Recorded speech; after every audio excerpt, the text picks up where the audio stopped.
तो साथियों, अभी मैं हूँ शालीमार बाग में और मैं अभी पानी टंकी पे चढ़ा हूँ। ये पानी टंकी मेरे देख सकते हैं। ये सामने रेलवे लाइन के उस पार जो है वो सड़क है जहाँ पे सुबह से बुलडोज़र चल रही है।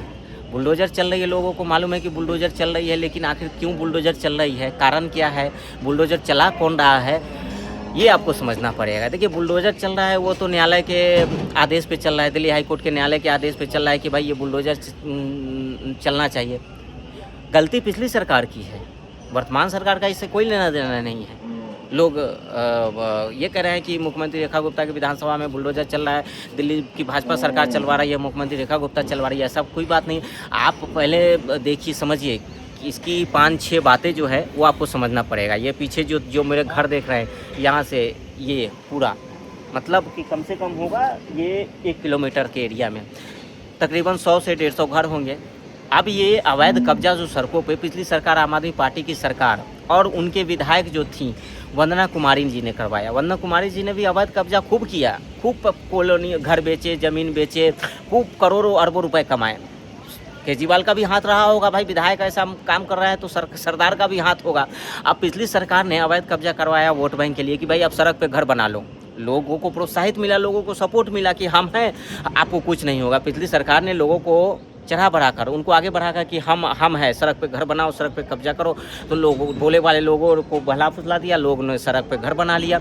अब ये जो सड़क है यहाँ पे घंटों जाम लगा रहता था। सड़क जो है काफ़ी चौड़ी थी, लेकिन अवैध कब्जा के कारण और उसके बाद कबाड़ माफिया जो होते हैं, दिल्ली में कबाड़ माफिया काफ़ी एक्टिव है। कबाड़ माफिया ज़्यादातर बांग्लादेशी रोहिंग्या होते हैं। कबाड़ माफिया जो सड़क पर इतना कब्जा कर चुके थे कि सड़क एकदम पतली हो गई थी, मतलब साइकिल निकलने के लिए जगह नहीं थी। एम्बुलेंस घंटों जाम में लगे रहते थे, एम्बुलेंस में कई सारे लोग दम तोड़ दिए, हॉस्पिटल नहीं पहुंच पाते थे।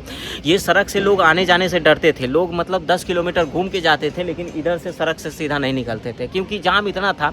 लेकिन पिछली सरकार ने अपने वोट बैंक के लिए, वोट सरकार चलाने के लिए, लोगों को खुश करने के लिए, विधायक यहाँ की जो थी शालीमार बाग की जो पहले वंदना कुमारी, वो लोगों को ठगने के लिए लोगों को तो बोला कि भाई सड़क पे घर बना लो।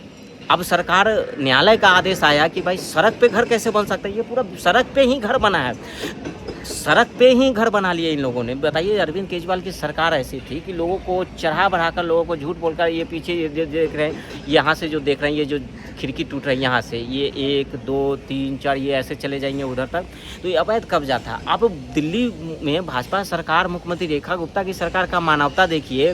सरकार का तो इससे कोई लेना देना नहीं, वर्तमान सरकार ने इनको बसाया ना, इनको बेघर किया।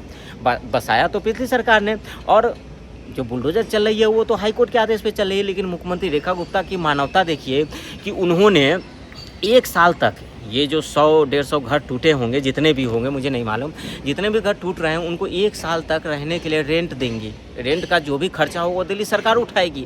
दिल्ली सरकार देखिए, वो सरकार है, अपनों की सरकार है, मतलब दिल्ली की जनता की सरकार है। दिल्ली की सरकार इतनी कोई सरकार किसी के बारे में नहीं सोचती है कि मुख्यमंत्री रेखा गुप्ता एक महिला है, वो दर्द समझती है, दुख दर्द समझती है, घर परिवार चलाना जाए।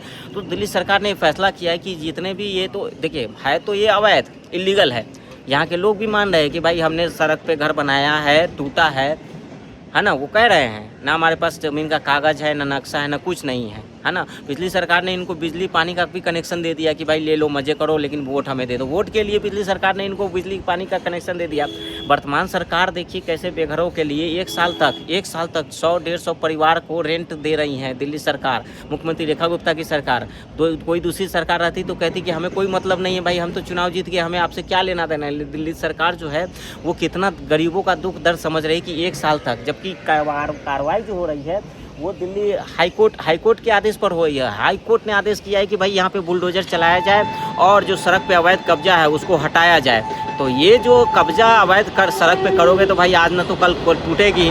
तो ये जो मेरे पीछे आप वही शालीमार बाग, मैं पानी टंकी पे चढ़ा हूँ, सबसे टॉप पे हूँ क्योंकि व्यू मिल नहीं रहा, चारों तरफ पुलिस है। तो मैं 2 घंटे पूरा घूमा हूँ कि भाई व्यू कहाँ से आए। तो ये व्यू आई है, यहाँ पीछे से व्यू आई है। यहाँ पे हम लोग, वो मेरे पीछे जो तिरंगा देख रहे हैं फहरा रहा है, वहाँ पे वो मैक्स हॉस्पिटल है। वहाँ से आगे आएंगे तो आगे मैक्स हॉस्पिटल से जैसे आगे आएंगे तो वहाँ तक ठीक है, बीच में ये जो 1 किलोमीटर का है, ये सड़क इन लोगों ने भाई साहब कब्जा कर लिया। पूरा सड़क, मतलब सड़क एकदम पतली हो गई, जबकि सड़क जो है होगा कम से कम 40-50 फीट सड़क होगा और वो पूरा कब्जा हो गया। तो ये है सच्चाई। जो 5-6 बातें मैंने आपको बताया कि दिल्ली सरकार का इसमें कोई लेना देना नहीं है। यहाँ पे अवैध कब्जा था, बांग्लादेशी रोहिंग्याओं का, कबाड़ माफियाओं का कब्जा था। यहाँ पे सड़क पे इतना ट्रैफिक लगता था। उसके बाद दिल्ली सरकार की मानवता देखिए कि दिल्ली सरकार ने 1 साल तक इनको रेंट देने का वादा किया है। जो जिनके भी जो घर टूटे हैं उनको 1 साल तक ये रेंट देंगे। पिछली सरकार की गलती थी कि पिछली सरकार और पिछली सरकार के विधायक बन्ना कुमारी ने अपने लिए तो अवैध कब्जा किया, बहुत सारे यहाँ पे अवैध कब्जा किया। बन्ना कुमारी ने करोड़ों के ज़मीन बेचे, फ्लैट बेचे मकान बना के। उसके बाद जो है कि यहाँ पे जो है जिस तरह से हो रही है कार्रवाई, इसको आप कैसे देखते हैं कमेंट करके ज़रूर बताना।